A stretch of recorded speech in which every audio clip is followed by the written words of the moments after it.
Too. All Bye. right, well, why don't we begin? So I am delighted to have Esther join us. Esther and I go back to when she was a teenager, and we have moved into kind of different parts of the world. But right now she's in Jerusalem. I believe there's a 10-hour difference between Jerusalem and here, right, Esther? So by way of introducing Esther, I'm going to ask Esther's grandmother, I'm sorry, I'm going to ask Esther's mother, Gladys, to please share with us what you would like us to know about Esther.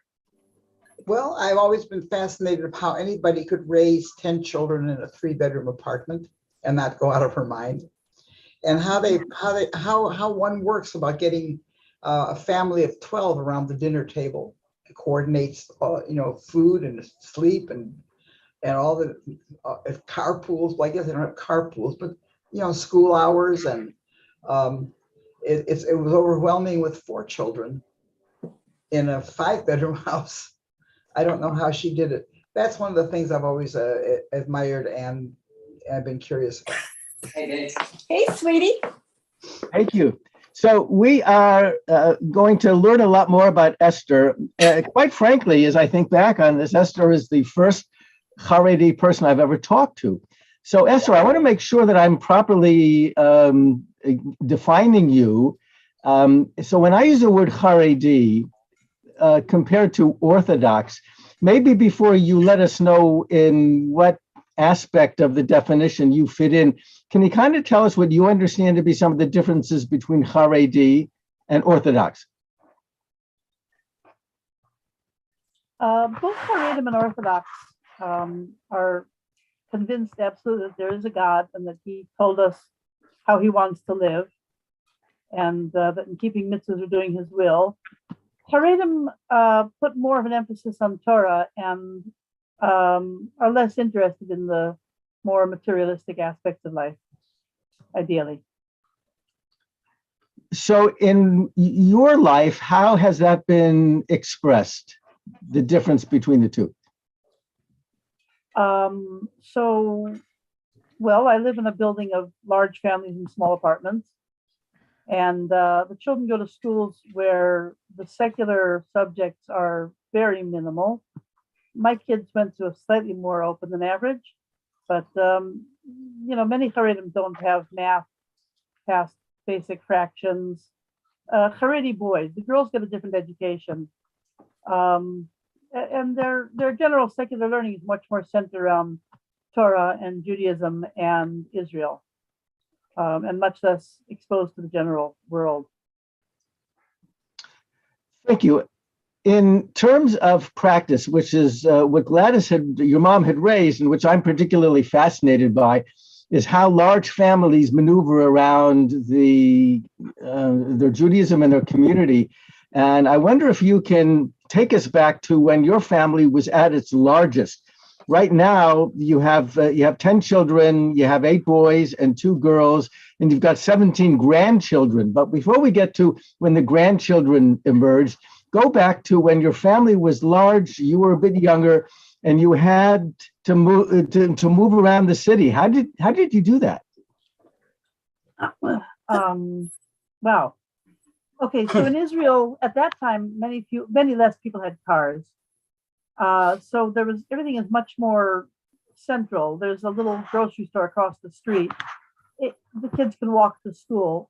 The city is built, or was more built on the assumption that people didn't have cars and the families had to get essential services in their neighborhood. So we have a complete medical clinic like a minute away from my house. It has x-rays and ultrasounds and everything you need. Basically, it has nursing care. So the city is set up for large families on small budgets. Besides it, I have some friends who have smaller families. I even have a friend who only ended up having 1 child after 21 years. And her time was just as fully taken up with that 1 child as mine was with all 10. In a large family, the kids learn to get along and to help, and they have less demands. And you do the best you can. It's an organic group. My daughter made a bar mitzvah yesterday. So she had like 30 people for the meals. And when she collapsed on Shabbos afternoon, her kids took the little ones to the park. And that was expected. Of course, they helped carry everything to the kiddush and cleaned up afterwards. They had a sense of responsibility as they know they're part of a bigger group, and they grow up, they mature more quickly because of it. And the kids help out a lot more than American kids are used to. So tell us about, Esther, tell us about, I'm sorry, did I interrupt? No. Tell us about that exhaustion level that you talked about and how it affects your presenting meals and activities for the kids and all of that. Wow, it was exhausting. My kids are the oldest, from the oldest to the youngest is a 20-year span. And by the end of that, I hadn't slept a single full night in 22 or 23 years. And I was exhausted, but so was everybody. So we're exhausted. I gotta say the newer generation is very different, that the husbands are much more helpful. My children, my sons and my son-in-law are much more helpful than my husband and all my neighbors ever were.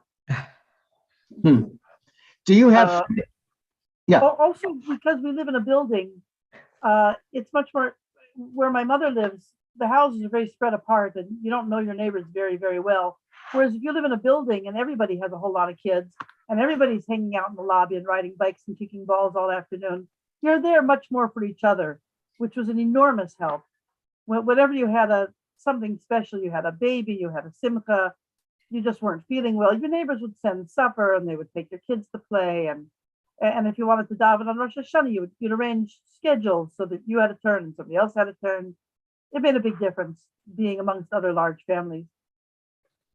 Is there a division of labor that men and women kind of assume certain responsibilities around the family? And so, like in terms of setting up and cleaning up and preparing a meal, say for Shabbat, that the women had a lot of that responsibility and the men had other responsibilities, especially if maybe the men would go off to shul for Mariv on Friday night and the women are behind getting everything ready for when they all return. And I think especially given the fact that you only had 2 daughters who could help you, apparently, and you had 8 boys and a husband who, did they pull their weight, or did you find that you were having to do a lot of that work?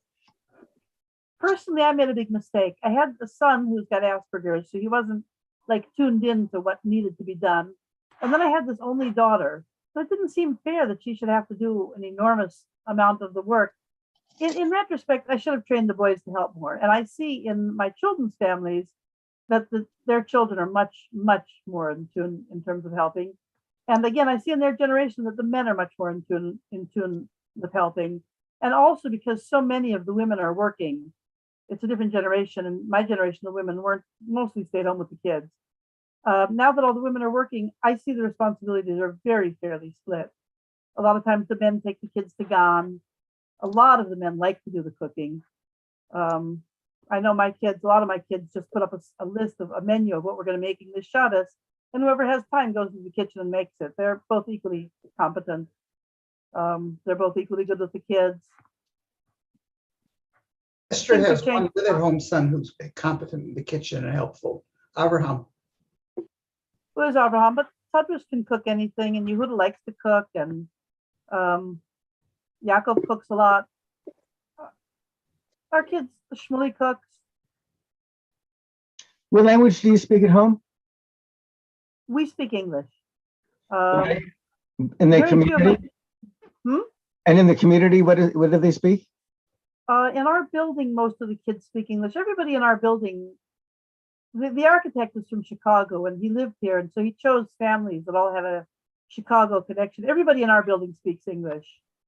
Of my children, there's only two families that are still speaking English so far. You were raised in a very different environment. I wonder how your upbringing compares to others of your age in your Haredi community, where you might have been exposed to a certain Jewish lifestyle, and how does that translate to now adapting to a Haredi lifestyle? It's true. I was raised very differently from most of my neighbors.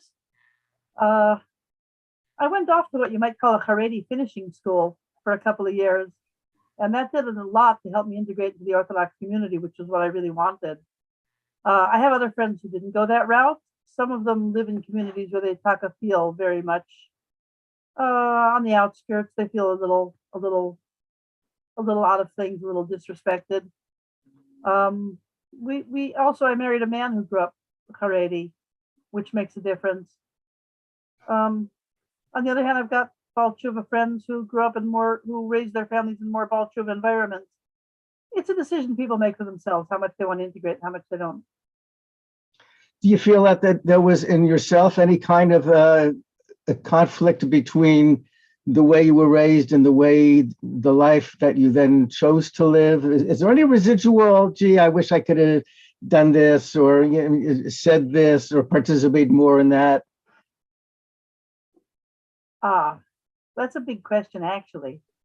My kids' schools, and especially the girls' schools, put an enormous emphasis on unity and friendliness and mutual support. They both the boys and the girls, they put a lot of emphasis on values education, and my school didn't have that. And I think it was really missing. I was really sorry that we didn't have that and that American kids aren't getting that now. My school was full of bullies. I wasn't popular. I suffered a lot for being different.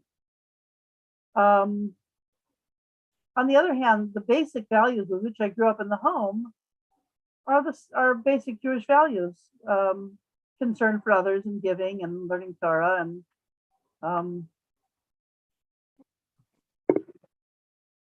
Is there a difference in the education that boys get compared to girls? Well, yeah. The girls get a much better secular education, partly because the boys have a mitzvah of learning Torah, so they put a much stronger emphasis on it. And the girls schools put more of an emphasis on this mutual respect than the boys, although the boys also do much more than they do in America. Respect for elders, friends. Are there kids in your community over the years that have left the Haredi community, and were they able to assimilate into the general community? Nobody of my, oh yeah, okay, I've got a friend who has 2 kids who don't keep Shabbos anymore. They've assimilated okay into their communities.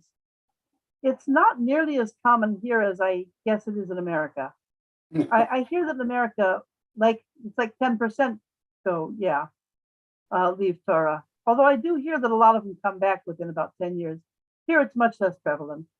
Of my friend who has 2 children who are off, one of them has mental health issues.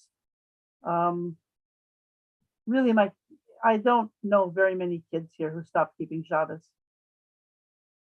There's a strong separation of sexes in your community. How does that affect you? Did you ever want to participate in a conversation with men? Did you ever want to study something that, or share some thoughts, or sing along in a community of mixed people? I can't say that I did. In terms of things to study, now that we've got internet, you can study anything you want as much as you want.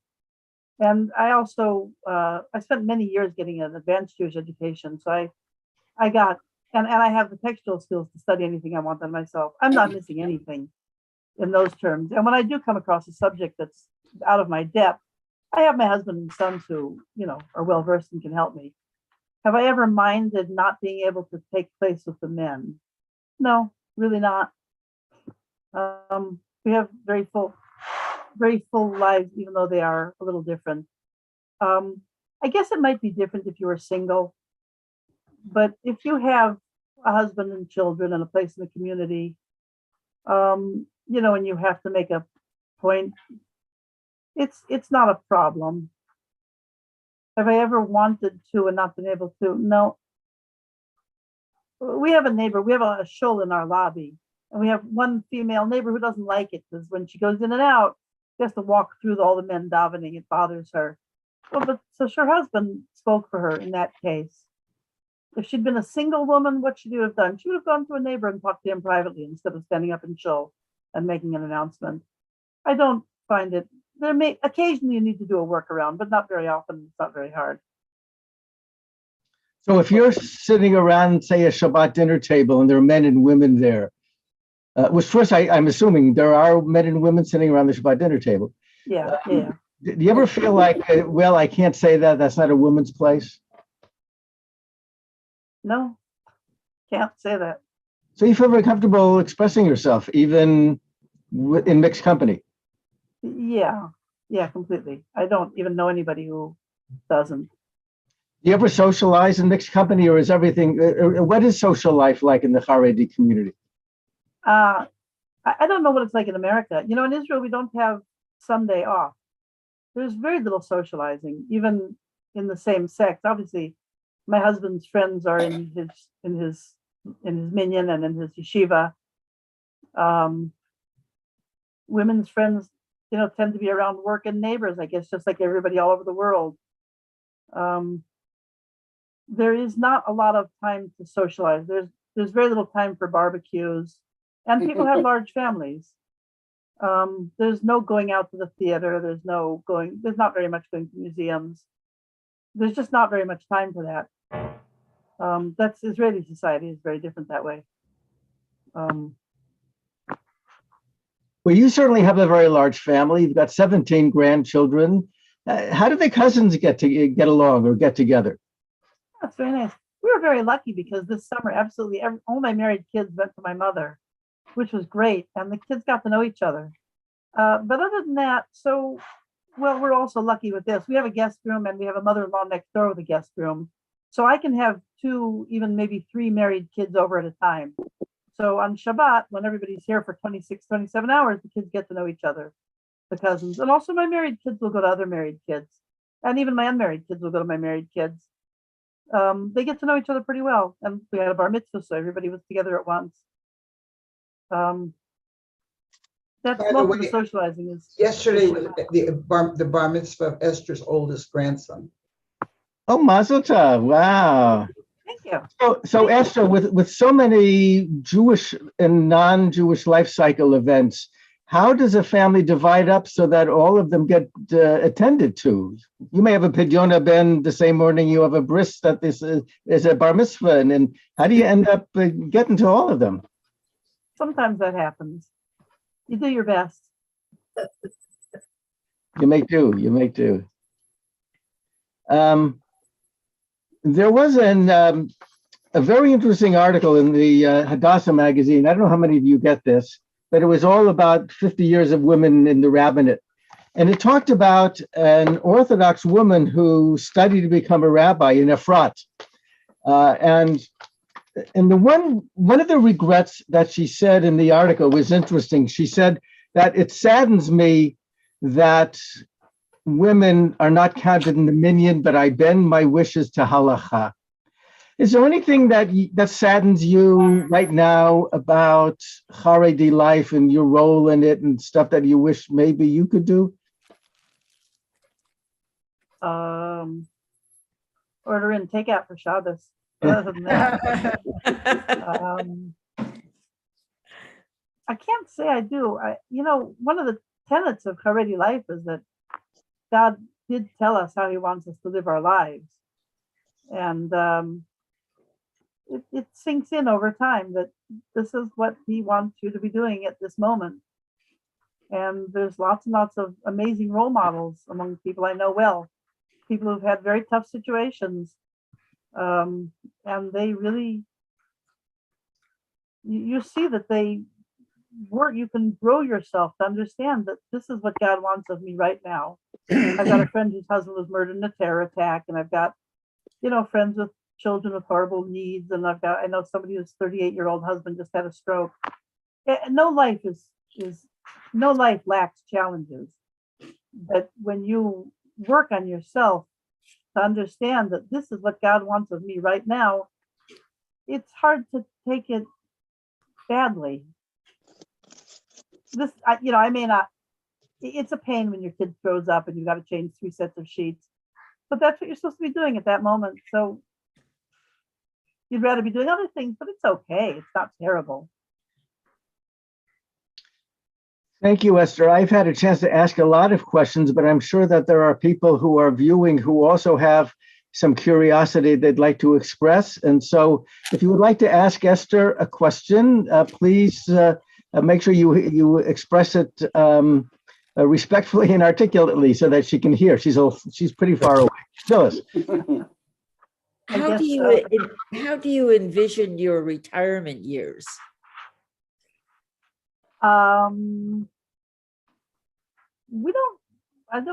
Let's see, I'm 59. My husband's been learning in yeshiva ever since he was a child, and he intends to keep doing that. There's people in his yeshiva who are in their 80s and 90s, so his life isn't going to change any. And well, I don't know. I only started working 10 years ago when my baby was 5 or 6. So my career is just like getting off the ground. I don't even want to retire now. I love my career.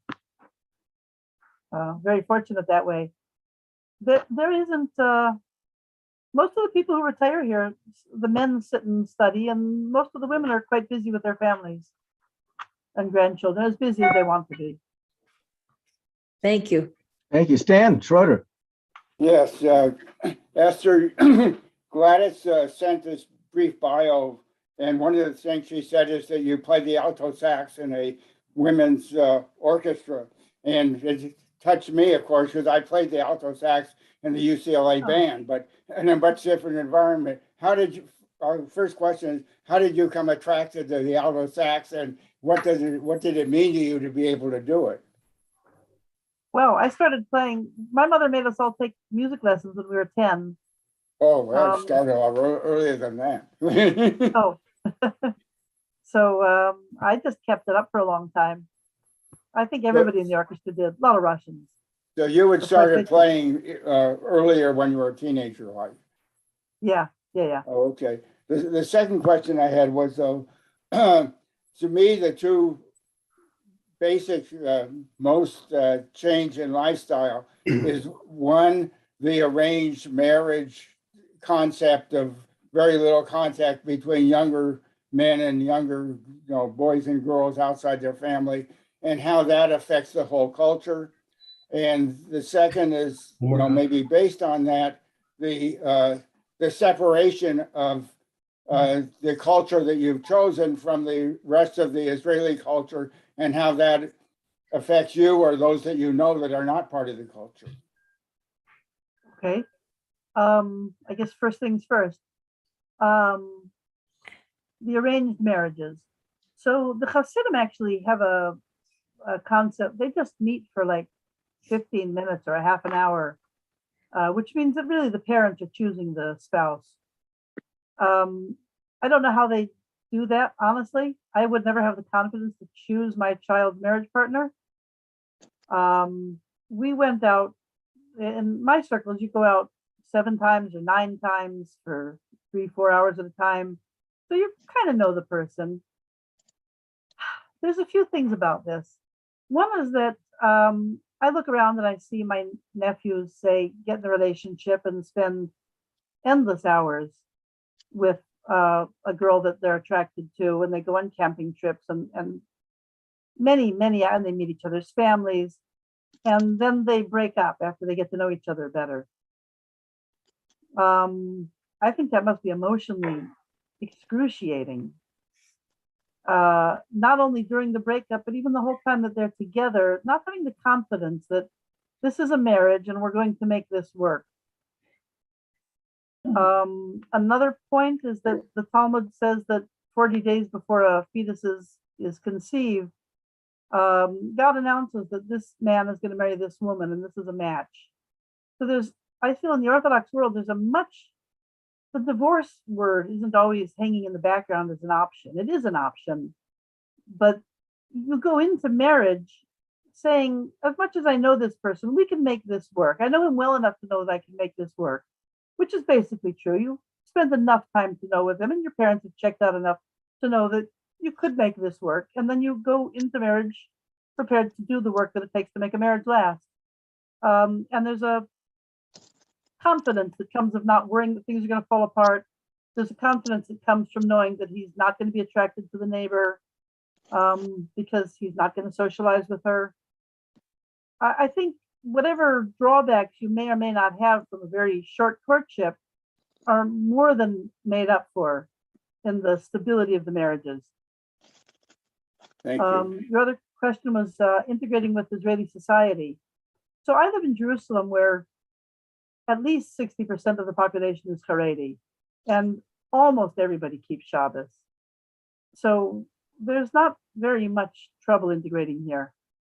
And even when you go to Tel Aviv, there's a Jew is certainly not an oddity. A religious Jew is not an oddity anywhere in Israel. The whole country is very beautifully set up. Even the banks have, posters on the wall explaining how they can charge interest and, the halachic obligation of charging interest. The country is beautifully set up to live a Haredi lifestyle. And what I gather from America is that most Haredi Jews in America also live in very well-established communities where integration into society isn't a big problem. Thank you. Thank you. Gladys, I saw your hand. Oh, this is a long, Esther said her career, and I thought maybe people would be interested in knowing what her career was. Stan brought up the orchestra, but there were other things she does, and maybe she would want to tell us what she does for a living. Oh, I write for an Orthodox weekly magazine called Mishpacha, and I translate from Hebrew to English, and I edit and proofread, mostly edit, for Art Scroll and also for private individuals. That's what I do. I like it. Very nice. Thank you. Davida.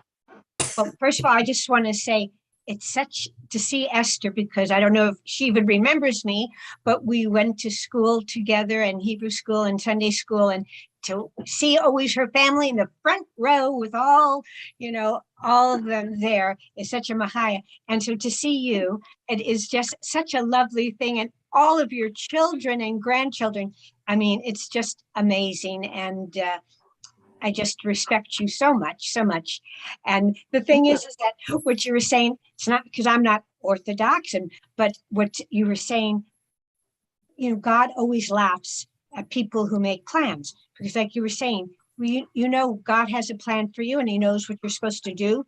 And if your kid throws up on the sheets, well, maybe it's a mitzvah because it will have you cleaned out so you're not someplace else if you shouldn't be and something bad would happen. So I just, I think about those things that, many times I'm sure all of us like, what did this happen? And then you have to stop and breathe. Breathing, of course, is the most important thing to realize that, God is sending you a message. So I'm just enjoying looking at your punim and thinking of all the wonderful things that you're doing. And of course, your mother, Gladys, is, she's amazing. So I'm just enjoying everything. And she is.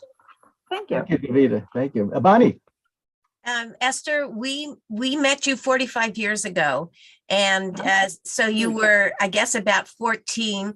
And I don't remember if you were one of the first girls to have a bat mitzvah on a Friday night. I don't remember if that happened, but you blew the shofar. And women didn't blow the shofar at Temple Beth Ami in those days.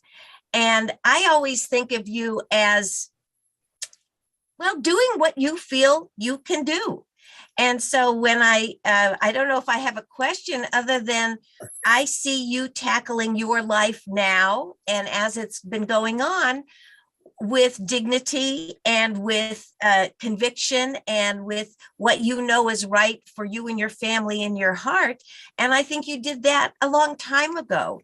And so I think that, and actually, I mean, I think I see Gladys in that way too, that she does what she feels is important to her and what's right for her. So I think that you have come into the Haredi community with that same tenacity and raising your children. And I loved what you said about not really having grown up in the public schools with the kindness to fellow person. And I think about David teaching at D. Toledo High School, where A+ human being and kindness is so important. So I think that American schools have a lot to learn with trying to perpetuate that kind of feeling. So I guess I didn't have a question, but I just I think that you are now what you were as a young girl, and it's lovely. It really is lovely. Thank you very much. Thank you. Thank you, Bonnie. Who else has a question or a thought? Gladys. I just wanted to say when Esther one time told, Esther one time, when I was upset that she became Haredi, when she became Orthodox, we were upset about it because we saw sort of an end to our lifestyle in her. And then she said to me that I was more religious than my mother was, and she was following in my footsteps, being more religious. Very good. Esther, is there a relationship between Hasidism and Haredism? I know the communities are different, but is there ever an assimilation of the two, a sharing of holidays, of neighborhoods? Yeah, there's total sharing of neighborhoods. The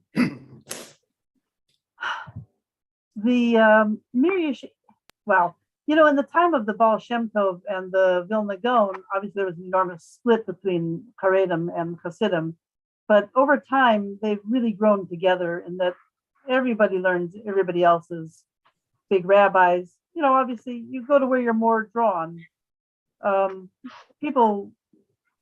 It's not horrible if somebody goes from a Hasidic community to a yeshivish community, and many of the Hasidim, most of the Hasidim are very yeshivish.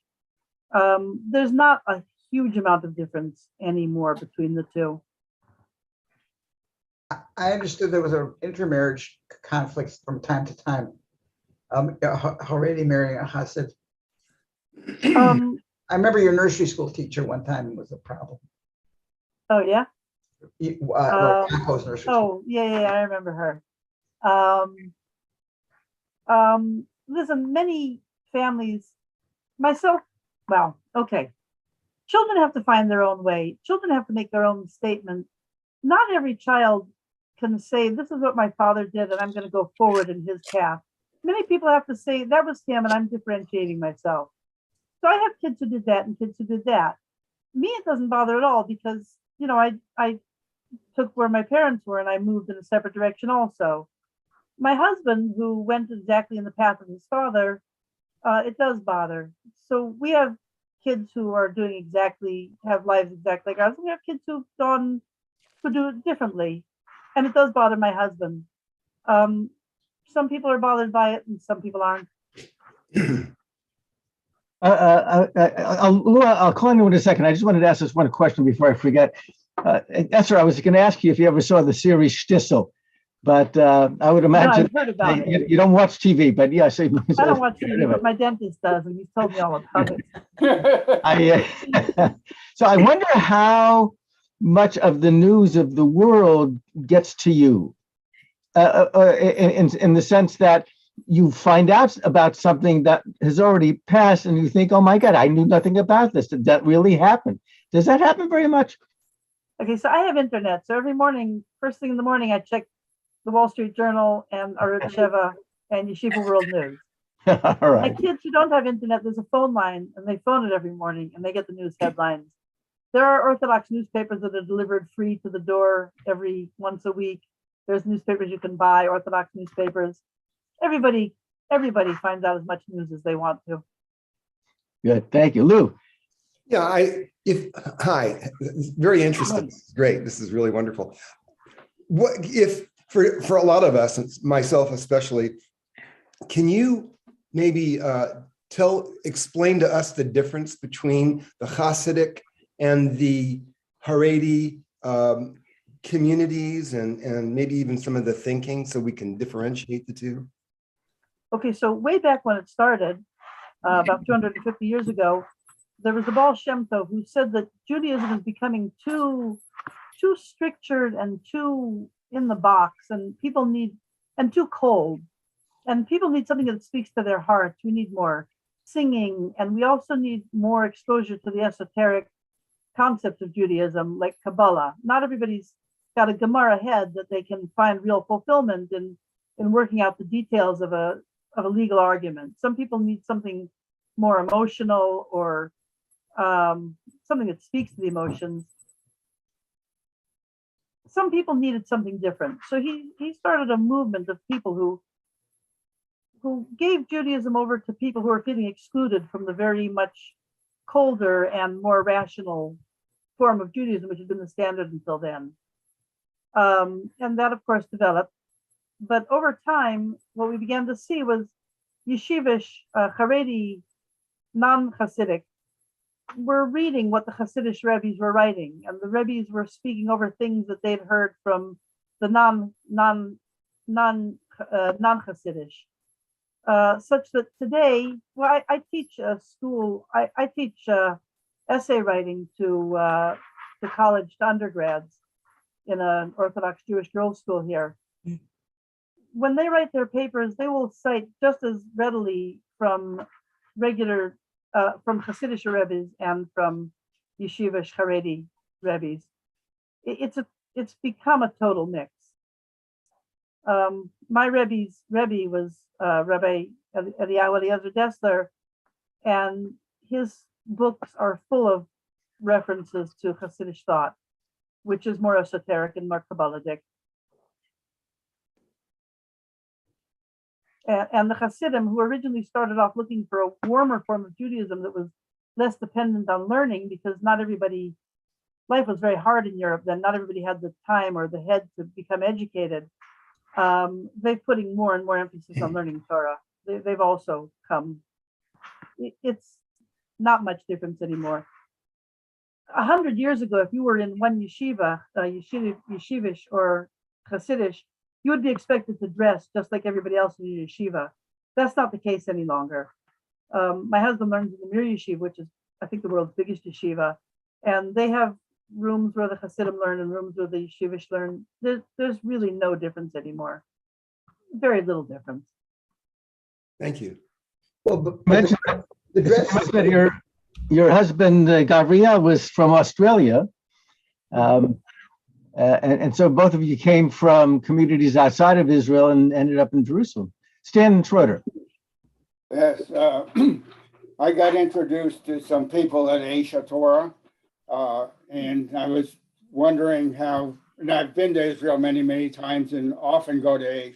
But can you tell me from your, community and whatever, a relationship to Aish, or how do you have any relationship? Aish is another yeshiva. It's geared for Balei Tshuva, people who are coming in without a lot of background. The people who lead it are, some of them are friends of ours. I've just finished editing a book for somebody whose husband teaches there. It's a normal part of the Haredi landscape. There's a great deal of respect for the people. Good. Bonnie? Two questions. The first is, I think you mentioned that two of your children continue to speak English in the home. Do the other families speak Yiddish or Hebrew? Hebrew. My family didn't learn Yiddish. None of my kids speak Yiddish yet. I mean, They speak a little, they understand, but they don't speak it. Okay. And then the second question is, I think that I remember when you went to a girls' yeshiva and you were studying. And I was wondering what led you to that path. Yes, what was your path to go there? And then I think that from learning there, it took you to where you are today, I'm guessing. So my journey went through several schools. I had a summer in Los Angeles where I had nothing to do. And Yeshiva University of Los Angeles had some summer programs. So I went there to study just because I had nothing else to do. And then after a year of taking courses with them, I went off to Neve Yerushalayim, which is a girls' college for girls with not so much background. And then I went to a school in England for 2 years because I wanted to learn to integrate into the Orthodox community. And because that was the deepest level of learning I was capable of at that time. And then I went to another school for another 3 years, which was for Israeli girls who were on a much higher standard of learning, because I really wanted to be able to learn. I wanted to advance my text skills and my background knowledge.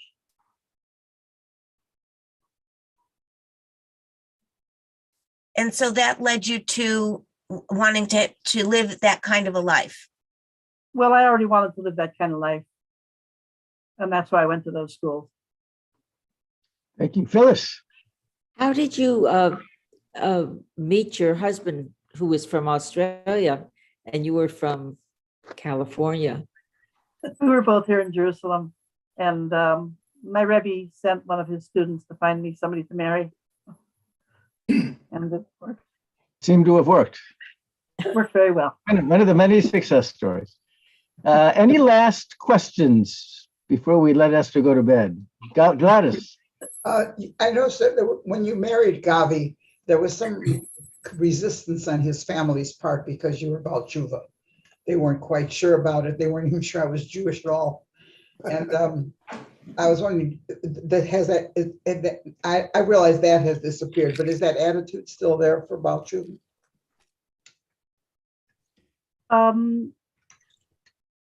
Yes, but we'd be talking older generation. We'd be talking people who grew up in Europe. I don't think that people who grew up in America have any. That's not true. There is some resistance to marrying into Baalei Tshuva among some families.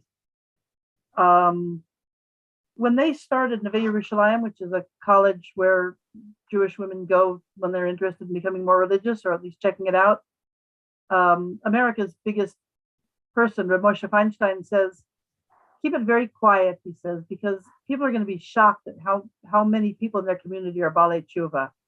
So back then in 1980, the Orthodox were shocked and hesitant about accepting Baalei Tshuva.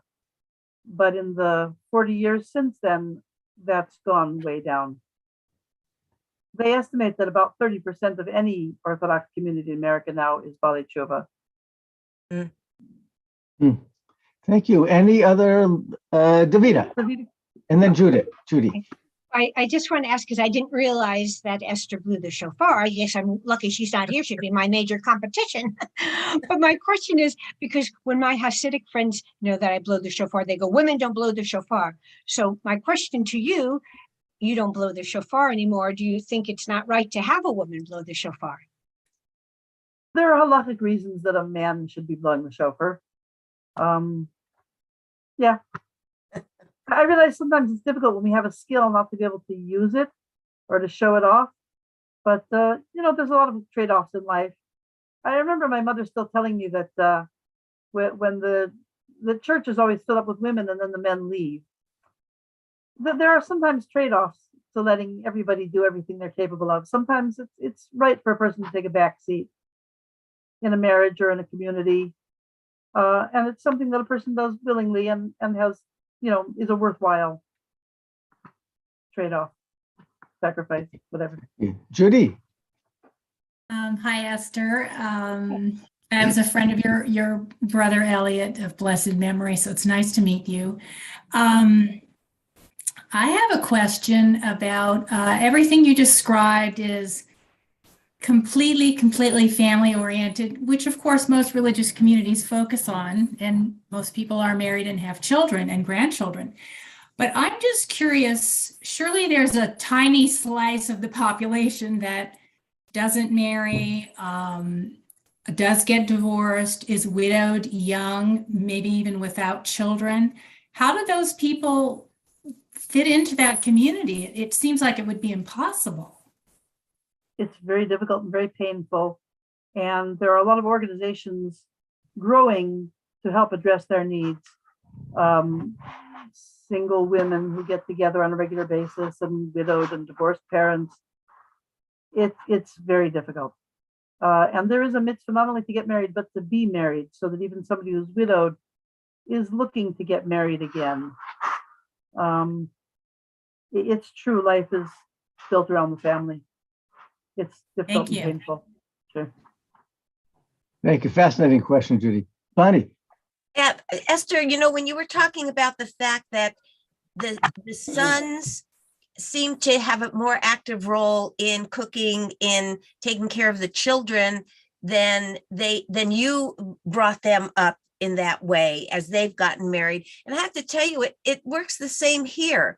Benji does all the cooking in the house, and Ehud, our son-in-law, he does a lot of the cooking, and there's a lot more division of taking care of the children between the two people, the two spouses, who quite often both of them are working. So it's interesting that you see that trend in your community, but it's happening in the greater American community as well, and I'm guessing all over the world. So I don't know whether it's that age group where our grandchildren all make their own lunches. I made lunch. I'm still making lunch for David when he goes to work. But he is capable. He is capable. But next year I'm making my own lunch. right. No, you do. But I see a lot of difference. And our daughter and daughter-in-law both say the kids have to learn how to do these things. They have to learn how to do their own laundry. I mean, my mother did everything in the house, so I did everything that she did, which was the laundry, the cooking, everything else. But it's nice to know that trend is going on in your community as well. Yeah. Well, my son Benji's son Evan is, as we are speaking, flying to Israel. He is en route for a week or so, and Esther, I'll ask you to look out for him. He may be meandering through the streets of Jerusalem at some point. But I want to thank you, Esther. This has been a very illuminating and insightful introduction to life within the Haredi community, a world that does not touch most of us, but you have touched us with your honesty and your love of Judaism and family and community. And I thank you so much for giving of your time to be able to share your thoughts. Thank you, Esther. Thank you very much. And I'd like to take just one moment. Thank you very much for all your questions. One moment to thank my mother for not only bringing me up, but also letting me go free, which is not easy. I appreciate it. Okay. That's my youngest granddaughter back there. Hi. We won't ask you if you know her name, Gladys. Naomi. That's wonderful. Well, I thank all of you for being a part of this, and I look forward to your being at the Tish a week from next Thursday night. I'll be at camp for next Shabbat, so I will see you a week after that. And again, to Esther and to all who put our program together, thank you and goodbye, and enjoy the rest of your evening. Thank you. Nice to see everybody. Nice to see everybody. Bye-bye. Me too. Close you're muted. Okay. Rabbi, when will this be available as a recording? Probably in about 2 hours. And all you have to do, just go on YouTube. It'll be on our YouTube channel. I just have to rename it, but right now it probably says Contemporary Service, but you'll see it there on our YouTube channel. Thank you very much. You're welcome. All right. All right. Okay. Gladys, this was wonderful. Thank you. Gladys, thank you for sharing your wonderful. daughter with us. I was very proud of her. Yes, absolutely. Thank you, Gladys. Thank It was a wonderful, wonderful learning experience. I have to tell you this, when she was getting married, they had an Ufrufen. So we went to the Ufrufen, and I'm sitting in shul there, and then they stand up to daven, and I stand up and I'm davening, and I hear her mother I hear Gabrielle's mother saying to her mother, "Oh, look, she is Jewish."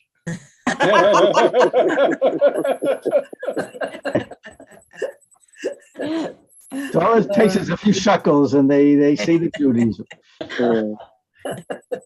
Okay. Right. Have a good day. Have a good day, everybody. Very nice. It was a great day. Thank you. Okay. Shavua Tov, everyone. Thank you, Gladys. Thank you, Rabbi. That was wonderful. I'd say go Bruins, but they've already gone. St. Mary's. Sure. We can say go Dodgers. We can say go Dodgers. Get ready for football season. Go. Yeah. But for the I first don't- But Stan, for the first 10 minutes of that game, it was the best basketball game you've seen in a long, long time. Up and down, no fouls. They just played. That was Yeah. Yeah. yeah. Well, I didn't feel from the very beginning that they had any rhythm to their game. They were the problem was that they would take advantage of a situation, but they didn't know to be able to create for themselves. So it's the way it goes. That's the game, but No, but it was real basketball. Not that first 10 minutes going on the up 3-pointers. and down, with no fouls. They just played and matched each other. For the first 10 minutes, it was a great game. But once the fouls started and it became basketball again, and listen, I'm sure that North Carolina felt that they didn't play as well as they should have either. But until the very end, the guy was I'm looking forward to today when the St. Peter's plays North Carolina. I finally have a team in the NC2A to root for, so I'm excited about them. They're recruiting. That coach's recruiting budget at St. Peter's, I read, is $28,000 a year. To USC or UCLA, that would be a drop in the bucket for recruiting, but their sweats don't match. I mean, they're on a shoestring, and these guys are in the semifinals of the regionals. Now, I can tell you, we got to root for them. Lou, do you know where all those ball T-shirts that the players are wearing, how that whole thing started? Where what? The T-shirts that all the players that say ball on them. Have you seen the players when they're warming up, or the ones on the bench? And a lot of the people in the stands, for that matter, have some T-shirt that says ball in big letters and then something else that I'm not sure where it came No, from. I don't think Okay. I'll look it up. Yeah. Okay. Thank you. I don't recall that, but anyway, we have a dog in the fight now, so that's good. Okay. You have a bird in the fight. All right. Okay.